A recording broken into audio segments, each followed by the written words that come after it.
Boa tarde, a paz, tudo bom? Como é que vocês estão? Deixa eu tentar melhorar essa luz aqui que tá um pouquinho... Aí, tá. Eu acho que assim fica melhor, né? Amém. Boa tarde, eu vou colocar os textos aqui enquanto vocês estão entrando. Amém. Deixar ele aqui.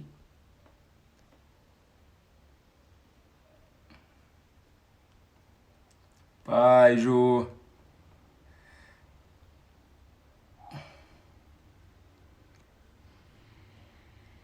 Ei, volta. Fixar comentários. Amém, glória a Deus. Amém. Quando vocês vão entrando aí, perdoa que hoje estava um dia um pouco corrido, nós tivemos um compromisso agora na parte da manhã. Então acabou... Tudo bom, Sara? Acabou que eu me atrasei mas estamos aí, né? Estamos aqui todo mundo. Amém. A paz, Juliana, a paz, pastor de Valinhos aí, Ricardo, Matheus, amém, glória a Deus, Pedrão e todos que vão estar entrando. Olha aí a Fabiana, não sei se a Fabiana ou se é a Giovana, a minha sobrinha e a minha cunhada entraram, amém, glória a Deus. Ah, é que o pastor Glaucio, ele nos constrange, aí eu quis homenagear meu irmão hoje. Amém, glória a Deus. Pessoal, essa semana nós vamos mudar um pouquinho o calendário das lives. E... Praz, Bruno. Não vai doer não, Nicole. Nós mudamos o calendário, eu já coloquei. Eu não sei como é que eu faço para mandar aqui para vocês, mas em todo caso, tá lá na página da igreja, né? Então, de segunda, terça e sexta, eu vou fazer a live aqui no Instagram, tá? Então, segunda, terça e sexta. Quarta e quinta, nós não vamos estar fazendo live. Eu não vou estar. A pastora Maristela vai estar fazendo nas quartas, né? Mas eu, quarta-feira, vou ter um culto mais fechado para a igreja e na quinta-feira para os jovens, tá? Então, como esses aplicativos, essas salas de conferência não dá para abrir para todos, é um número um pouco mais restrito, então nós não vamos poder estar fazendo assim ao vivo e a cores. Mas segunda, terça e sexta, essa semana e nas próximas 2 semanas, né, nós estaremos assim com esse calendário novo, tá bom? Mas eu creio que nesse período aí de 3 semanas, alguma coisa vai estar acontecendo no nosso meio e alguma coisa vai estar acontecendo aí sobre essa pandemia, sobre tudo isso que nós temos vivido. Amém? Glória a Deus. Então, eu passei já na página da igreja, depois vocês entram lá e se organizam certinho, tá bom? Então, segunda, terça e sexta-feira eu vou estar às 15 horas aqui no Instagram. Quarta e quinta eu vou estar fazendo outras coisas. Amém, glória a Deus, que alegria. Ontem tivemos uma palavra tão linda, tão preciosa, e eu preciso dizer o quanto ela tem confirmado esse momento e o quanto ela tem sido oportuna e sensível ao mesmo tempo, né? Durante todo esse tempo nós temos falado muito sobre como estamos diante da presença do Senhor, né? Temos usado várias referências e vendo o pastor Martim falando sobre Marta e Maria, eu me senti tão feliz porque eu tenho visto que não é apenas eu que tenho sentido que esse é o momento desse tipo de palavra, né? Que esse é o momento de ajustarmos a casa, que esse é o momento de nós verificarmos como estamos diante do Senhor, como tem sido o nosso trabalhar diante de Deus, né? Eu achei, em especial, 2 momentos muito preciosos, eu não sei o que vocês acharam, ficamos aqui para bater um bate-papo, mas quando ele diz, a minha oração é a oração de um idoso, né? Nós sabemos que o pastor Martim é mais jovem que ele, impossível, mas ele faz uma coisa muito consciente, ele diz, a minha oração é a oração de um idoso, não tenho mais os mesmos sonhos, os mesmos projetos de um homem de 40 anos, de 30 a 40 anos. Todos os meus sonhos ou aconteceram ou se frustraram, né?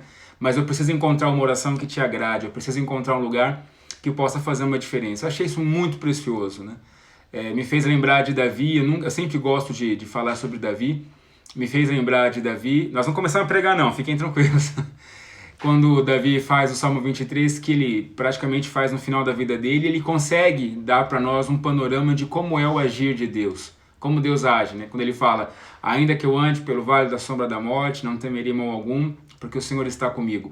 Somente alguém que viveu uma vida toda poderia olhar para trás e poder enxergar todas as vezes que Deus agiu em sua vida e ter a certeza que vai continuar agindo, né? Como fala Ebenezer.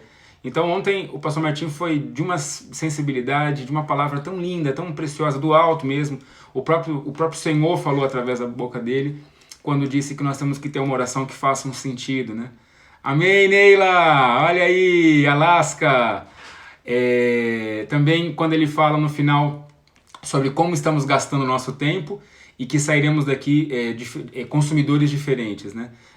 Vai sobrar tempo e vai sobrar recursos, né? Então, é fato que esse tempo Deus está trabalhando em nossas vidas. Foi uma semana muito difícil essa, foi uma semana que nós parece que descemos lá no chão, né? E de repente sentimos um pouco de alívio. E o Senhor esteve conosco em todo o tempo. Foi preciosa. Se você não viu a palavra ainda, não viu ou não teve tempo de vê-la, depois que terminar aqui, 30 minutos mais ou menos, você vai lá e veja na página da igreja, Missão Cristã em Linha Oficial, no Facebook. É uma palavra linda, preciosa, tem que ser compartilhada. Compartilha, manda para os teus amigos, né? Uma crítica construtiva, né? Eu quase não vejo, no que eu posso bater, né? São Paulo. Eu quase não estou vendo as pessoas convidarem os amigos para entrar na sala das lives, né? Convide, né? Essas palavras precisam chegar até eles, né? São palavras muito preciosas que precisam chegar nesses lugares, né? Tenha essa liberdade, tenha essa ousadia, seja um instrumento nas mãos do Senhor. Convide teu vizinho, convide teu amigo, teu primo, aquela pessoa que está distante dos caminhos do Senhor, aquele irmão que quase não vem mais na igreja, manda para ele. Quero que você participe, né? Deixa Deus usar a tua vida, você ser um instrumento nas mãos do Senhor. Amém? Olha aí, a Aninha está aí nos vendo também, lá de Goiânia. Um abraço, Aninha. Te amo, morrendo de saudade. Amém? Glória a Deus. Vamos orar, irmãos. Já conversamos bastante, o pessoal que tinha que chegar já chegou. Vamos orar ao Senhor. Pai, nós louvamos a Ti, te agradecemos por essa tarde. Pedimos que Tu estejas agindo, ó Pai amado, no meio do Teu povo. Que a Tua palavra encontre corações, ó Pai amado, abertos, encontre corações arados, ó Pai amado, terra boa. Deus, nós oramos a Ti e pedimos que nesta hora Tu venhas com Teu poder e nos use. Seja, ó Pai amado, esse momento tão precioso para as nossas vidas. Nós louvamos e Te agradecemos em nome do Senhor Jesus. Amém. Hoje eu quero falar sobre árvores sem frutos, vocês viram lá na frente. E vamos abrir em Marcos, capítulo 11. Aí, Marcão, nessa xará. Marcos, capítulo 11. Versículo de 12 a 14, depois de 20 a 26. Amém? Então tá, Marcos 11, de 12 a 14. Diz assim, Marcos, capítulo 11, de 12 a 14. E no dia seguinte, quando saíram de Betânia, teve fome. Vendo de longe uma figueira que tinha folhas, foi ver se nela acharia alguma coisa. E chegando a ela, não achou senão folhas, porque não era tempo de figos. E Jesus, falando, disse à figueira, nunca mais coma alguém fruto de ti. E os seus discípulos ouviram isso. Agora vamos lá para o versículo 20, no mesmo capítulo. E eles, passando pela manhã, viram que a figueira se tinha secado desde as raízes. E Pedro, lembrando-se, disse-lhe, Mestre, eis que a figueira que tu amaldiçoaste se secou. E Jesus respondendo disse-lhe, tende fé em Deus, porque em verdade vos digo que qualquer que disser a este monte, erga-te e lança-te no mar, e não duvidar em seu coração, mas crer que fará aquilo que diz, tudo o que disser lhe será feito. Por isso vos digo que tudo o que pedirdes orando, crede que o recebereis, e tê-los eis. E quando estiverdes orando, perdoai, se tendes alguma coisa contra alguém, para que o vosso Pai, que está no céu, vos perdoe as vossas ofensas. Mas se vós não perdoardes, também vosso Pai, que está nos céus, vos não perdoarás as vossas ofensas. Som tá bom, áudio tá bom, a imagem tá boa aí, vão me confirmando que eu tô usando a minha internet particular, não tô usando a da casa. Vão me dizendo aí se eu tô bem. Aqui em casa ninguém entrou! A gente tem que dar umas dicas assim, porque a Maristela tá aqui, as meninas estão ali, mas elas nunca entram comigo. Tá bom o som aí? Então tá bom. Amém, glória a Deus. Qual que era o contexto dessa história, né? Nós estamos na reta final, no momento crucial onde Cristo iria se entregar à morte, ia cumprir o propósito de Deus para as nossas vidas, nos traria a salvação. Então, era o momento onde Jesus ele entra em Jerusalém, né? E se você ler um pouquinho antes, né, se você ler um capítulo antes ali de Marcos, você vai ver que Jesus ele olha para Jerusalém e as pessoas estão jogando as roupas, estão levantando as palmeiras, aquela devoção, aquela comoção toda, e ele diz: se vocês soubessem, se vocês compreendessem pelo menos esse momento, lá na frente, vocês não sofreriam como vão sofrer. Então, a história começa Jesus entrando em Jerusalém. Começa Jesus entrando e olhando aquele povo. A história começa Jesus vendo exatamente como era o nível dos judeus que estavam ali. E nós temos que lembrar que foram 3 anos de ministério, de prodígios, de maravilhas. 3 anos onde nós vimos a glória, a graça do Senhor se manifestando, pessoas sendo curadas, ressuscitadas dos mortos. Nós temos que lembrar de Lázaro, libertos, cidades inteiras sendo transformadas. Assim foi o ministério de Cristo ali em Jerusalém. Mas quando ele entra em Jerusalém, o que ele encontra é um povo, como nós dissemos na sexta-feira, uma geração má, incrédula, corrupta, adúltera. Ele encontra esse tipo de pessoas. Ele encontra o seu povo, ele encontra os filhos de Deus, o povo, a propriedade exclusiva do Senhor, o sacerdócio real. Encontra aquele povo todo ali, com seus corações dobrados, com seus corações mentirosos. Não era uma verdade que estava ali. Então, a figueira, ela não deve ser interpretada apenas como uma árvore que fatalmente não tinha frutos. Nós temos que lembrar que a figueira, ela é a representação de Jerusalém. Se nós formos lá para Jeremias 8,13, eu não vou abrir porque é só para você entender o contexto. Quando Jeremias fala de Israel, ele compara ela a uma figueira. Então, a figueira, ela tem toda uma característica que torna ela uma árvore exuberante e única. Ela costuma florar, eu até coloquei aqui, eu até escrevi aqui, os frutos dela, as folhas, né, o tempo todo ela fica seca, como uma árvore sem folhas, mas nos meses de março e abril, elas começam a surgir as primeiras folhas.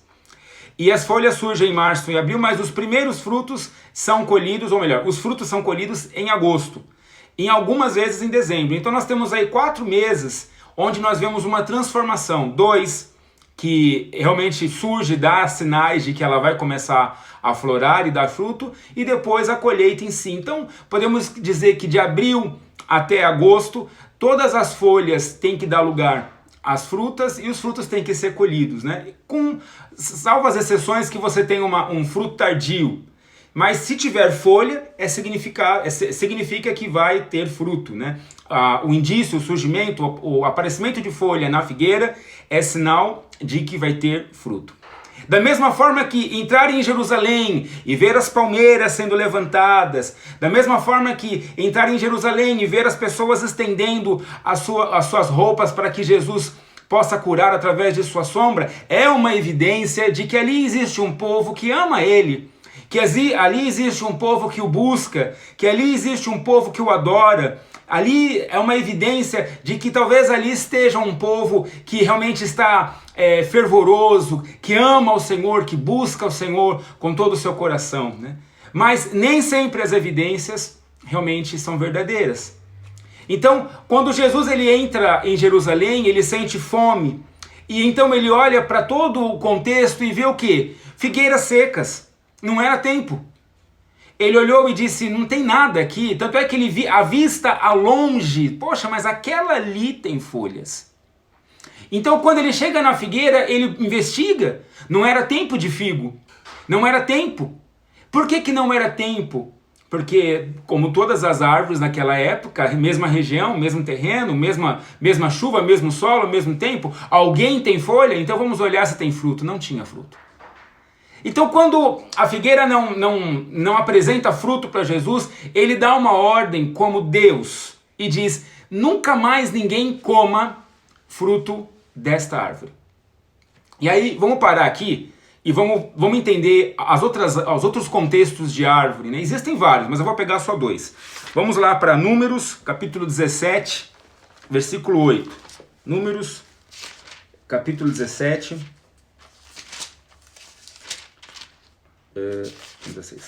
17, versículo, Números 17, 8. Estão me ouvindo? Todo mundo está aí? Amém. 17, 8 diz assim: sucedeu, pois, que no dia seguinte Moisés entrou na tenda do testemunho, e eis que a vara de Arão pela casa de Levi florescia, porque produzira flores e brotara renovos e dera amêndoas. Pensem numa amendoeira em que você quebra uma vara, quebra um pedaço dela, ela automaticamente perde toda a capacidade de vida, porque ela lhe foi tirada de um lugar onde era vivo. E essa vara foi colocada junto com as outras varas dos príncipes de Israel ali no tabernáculo, na presença do Senhor. E no dia seguinte, então, Moisés entraria para ver qual florescia. É tão glorioso falar de como Deus age e habita na vida de uma pessoa. Porque nós, quando nos encontramos com Cristo, quando Cristo visita as nossas vidas, Ele encontra as nossas vidas mortas, totalmente tomadas de seus pecados, adormecidas, insensíveis, distantes, separadas de Deus. Mas na presença do Senhor nós recebemos alma vivificante, nós recebemos renovo, Ele nos vivifica, Ele nos transforma, Ele nos dá um fôlego novo, Ele transforma tudo que era do passado, dá tudo novo, eis que tudo se faz novo. Então, a vara de Arão era uma vara que foi tirada da árvore, morta, mas na presença de Deus ela floreava. Na presença de Deus ela crescia, ela tinha flores, ela tinha frutos, porque a presença de Deus é vida, Cristo é vida. Ele é o autor e consumidor da vida, é Ele quem nos dá todas as coisas. Guardem isso aí, vamos para outra. Jeremias, capítulo 17, versículos 7 e 8. Jeremias, capítulo 17, versículo 7 e 8. Diz assim: bendito o varão que confia no Senhor e cuja esperança é o Senhor. Porque ele será como a árvore plantada junto ao ribeiro, junto às águas, que estende as suas raízes para o ribeiro e não receia quando vem o calor, mas a sua folha fica verde e no ano de sequidão não se afadiga nem deixa de dar fruto. A segunda árvore é aquela árvore que foi plantada junto a um rio, junto ao ribeiro, e ela cresce. E ela, assim como todas as árvores, assim como tudo na natureza, ela sofre todas as decorrências intempéries de um tempo, da seca, do frio, do vento, do calor, da estiagem, mas como suas raízes estão voltadas para o ribeiro das águas, né? E o ribeiro das águas representa o Espírito de Deus, o Espírito de vida, o Espírito vivificante que nos torna a dar algo novo. Como essas raízes estão ligadas nesse ribeiro de águas. Então, mesmo no tempo de sequidão, mesmo no tempo de calor, mesmo no tempo das vacas magras, a sua origem, a sua natureza continua intacta, mesmo que os troncos estejam torcidos, mesmo que as folhas tenham caído, ela continua intacta e no tempo certo dá o seu fruto. No tempo certo ela aparece e se mostra como uma árvore viva, como uma árvore saudável. Em outras palavras, você pode ser uma pessoa que está quebrada, uma pessoa que está morta, você pode ser uma pessoa que está sofrendo o calor, a estiagem, a estreitez, você pode ser uma pessoa que alguém foi lá e rabiscou, né, riscou na tua vida, como muitas pessoas fazem essa judiação com as árvores. Talvez a questão da árvore aqui, ela é muito clara, é Deus quem dá a vida. É Deus quem dá toda a fonte de vida. Nós podemos estar quebrados, mortos, podemos estar arrasados, podemos estar podados, podemos estar quebrados, mas se houver fôlego de vida, se houver esperança de vida, se houver Espírito de Deus em nossas vidas, nós florescemos, nós daremos frutos no tempo certo. O que não é aceitável é que no tempo em que temos que dar fruto, não tenhamos. Porque fazer algo fora do tempo é rebeldia. Estar fora do tempo é rebelião contra Deus. Então a figueira sem fruto era uma figueira que estava fora do seu tempo. Era uma figueira que não conseguia se situar na vontade absoluta de Deus. Volto a dizer, eu posso ser uma vara quebrada, eu posso ser uma árvore na estiagem, eu posso ser uma pessoa que passou por uma estreitez muito grande. Se houver Espírito de Deus na minha vida, eu dou fruto no tempo certo. Eu ajo, eu vivo, eu frutifico, eu cresço, eu me restabeleço, nasce de mim vida nova, eu ressuscito. Mas se eu estiver fora do tempo de Deus, se eu estiver fora do contexto do Senhor, se eu não estiver diante do Senhor em obediência, eu estou em rebeldia. E por estar em rebeldia, eu não faço parte do propósito de Deus. Eu não faço parte daquele chamado glorioso, da grande comitiva, daqueles que levarão a sua preciosa semente em suas vidas. Então, é necessário, a palavra diz, né? Lá no João 3,5. Quem puder abrir aí, vai abrindo. João 3,5 diz assim: na verdade te digo, que aquele que não nascer da água e do Espírito não pode entrar no reino de Deus. Nós estamos hoje numa circunstância ímpar das nossas vidas. Ímpar. Eu fico olhando os filósofos, os pensadores, eles falam assim, como se estivessem carregando um prêmio, como se pudessem colocar a sua impressão digital na história. Eu participei desse momento lindo, onde a humanidade viu coisas que nunca tinha visto antes. Mas o que eu quero dizer, nada disso é importante. Como o próprio Paulo fala, isso é esterco.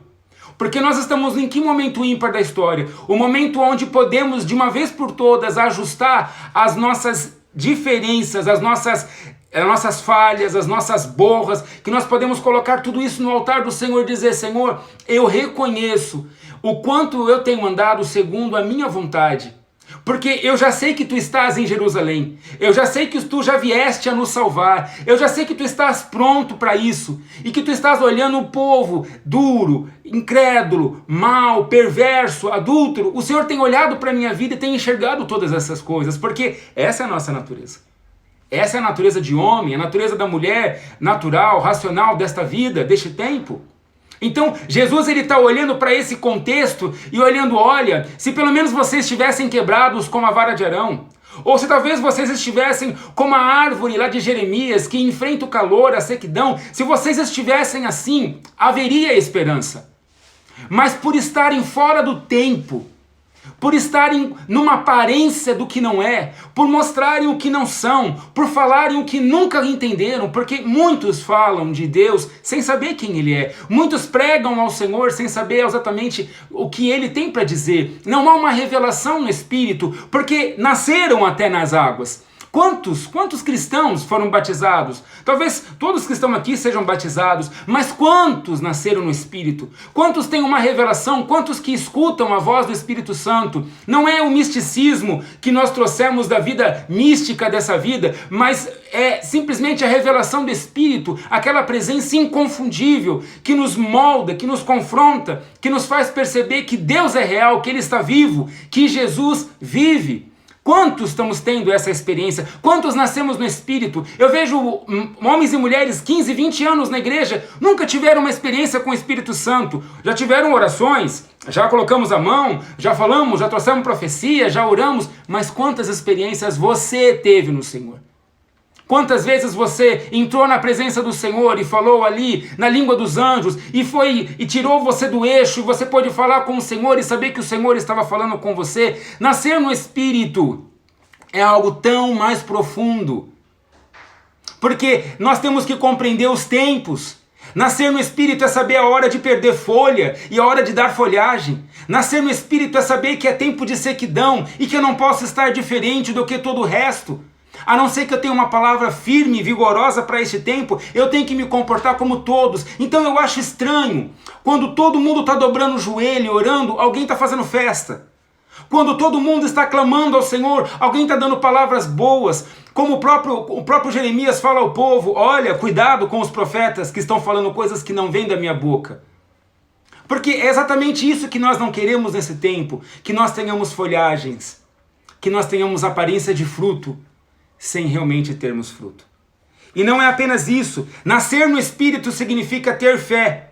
E aí vamos, ora, Hebreus 11:6, perdão, eu não falei. Hebreus 11:6 diz assim: ora, sem fé é impossível agradar agradar-lhe, agradar a Deus. Porque é necessário que aquele que se aproxima de Deus creia que ele existe e que é galardoador dos que o buscam. É interessante a história da figueira, porque quando a figueira seca, ela seca da raiz. E se nós olharmos 3 anos antes, João Batista fala, olha, fala para os judeus, né, para os saduceus, o machado está na raiz. Deus, ele não faz as coisas de estralo, ele avisa, ele dá sinais, ele mostra a temperatura, o horário, o lugar exato que nós devemos estar. Olha, chegou o tempo da sequidão. Olha, chegou o tempo de não nos afligirmos. Olha, chegou o tempo de corrermos ao Senhor. Olha, chegou o tempo de buscarmos a Deus. Ele nos dá o sinal, como fez com Abraão. Vou destruir Sodoma e Gomorra. E Abraão intercede pela sua família. Então, Deus ele vai dando sinais de que alguma coisa vai acontecer. Eu vou tirar da raiz. Porque o problema está na raiz. O problema, não adianta você podar. Aquilo ali sempre vai ser rebelde. Sempre vai estar em rebelião contra Deus, sempre vai seguir da sua forma, do seu jeito, sempre com aparência, nunca com verdade, nunca no contexto de Deus, no propósito de Deus. Então, quando nós olhamos em nascer do Espírito, nós entendemos o que Jesus explica na sequência para Pedro, porque Pedro fala, Senhor, que lindo, né? O Senhor matou uma árvore. Não, ele não fala com essa conotação.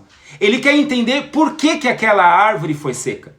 E muitos de nós olhamos essa passagem como uma evidência de poder, de dunamis, né? Nossa, se eu tiver fé, eu vou fazer tantas coisas como Jesus fez com a figueira. Não é nesse contexto que Jesus está falando. Ele está fazendo uma referência clara e direta ao povo de Jerusalém. Ele está dizendo, olha, não adianta vocês simplesmente invocarem o nome de Deus, não adianta vocês falarem o nome de Deus se não creem em Cristo Jesus. Porque vocês vão me crucificar daqui a alguns dias. Não adianta você entrar na presença do Senhor e orar se você tem algo contra o teu irmão. Então agora eu trago toda essa palavra para esse momento, fechando. Então nós falamos que cremos em Cristo Jesus. Nós falamos que Jesus é o nosso Salvador. Levantamos as nossas mãos, choramos.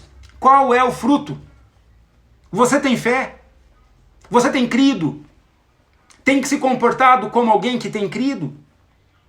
O que adianta você orar e depois, quando termina a tua oração, o teu coração continua cheio de rancor? Me incomoda quando eu converso com um irmão, com uma irmã, e a pessoa diz, eu estou orando para que Deus possa me dar força para perdoar a tal pessoa, para poder liberar o perdão.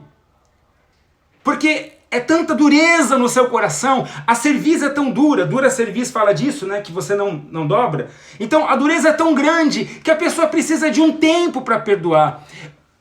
Se nós olharmos do lado de Cristo, do lado de Deus, há um Deus tão amoroso, tão paciente, um Deus que aguarda, que espera, que suporta, porque Ele tem o verdadeiro amor. Mas do nosso lado, uma resistência, uma dureza, que o tempo todo nós temos que sermos convencidos de que Jesus é a melhor escolha, o melhor plano. Então, Ele está dizendo exatamente isso para Pedro. Olha, Pedro, não adianta estarmos diante da presença do Senhor, formatados de religioso, com cara de religioso, com fala de religioso, mas continuamos ativistas como a Marta, continuamos senhor do nosso tempo, continuamos fazendo as coisas que queremos como Saul fez, continuamos sendo duros como foram as filhas de Ló, continuamos sendo tão negligentes como todas aquelas pessoas como Demas, que amou mais o presente século. São tantas referências de como não devemos estar diante da presença do Senhor.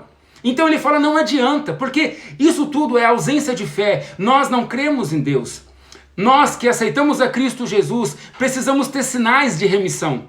E as nossas ações, as nossas reações, as coisas que falamos, fazemos, elas precisam dar dicas de que somos crentes. Não adianta nós termos um discurso, mas os nossos atos e as nossas ações não confirmarem isso. Sem fé é impossível agradar a Deus. E a fé sem obras é morta. Então eu vejo as pessoas dizer, mas eu ainda não creio dessa forma, eu ainda não entendo a palavra desse jeito. E eu vou dizer, eu compreendo, porque está te faltando nascer no Espírito. Eu compreendo.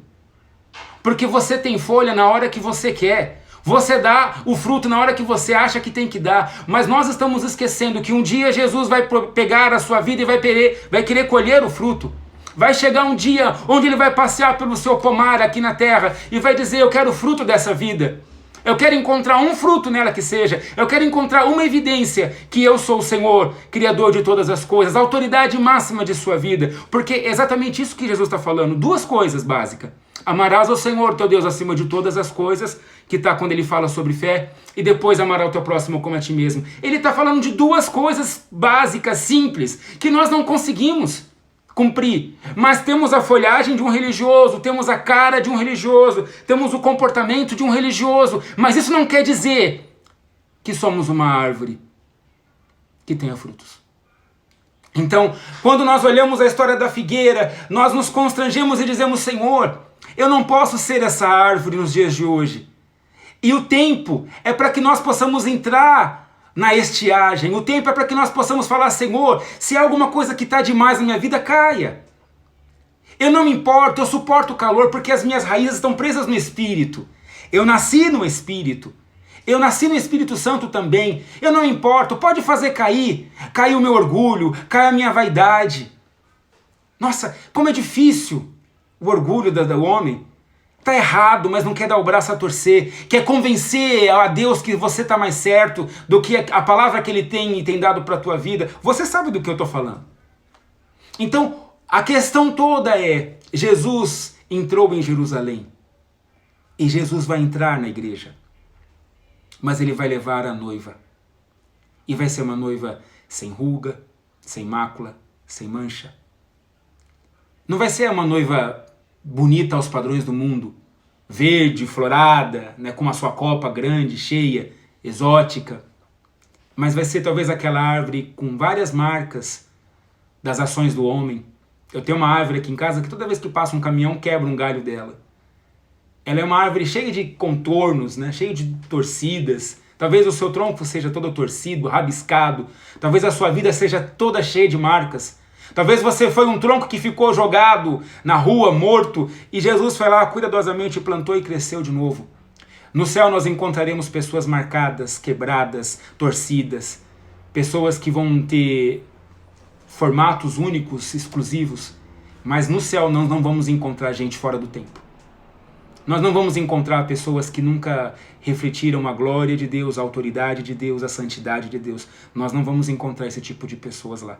Se você é esse tipo de árvore, chegou o tempo de você então mudar. Amém? Vamos orar por essa palavra. Vamos pedir que o Senhor possa visitá-la em seu coração, colocá-la em seu coração, que ela possa crescer, que ela possa fazer alguma coisa ali, que mudamos, que venhamos a mudar.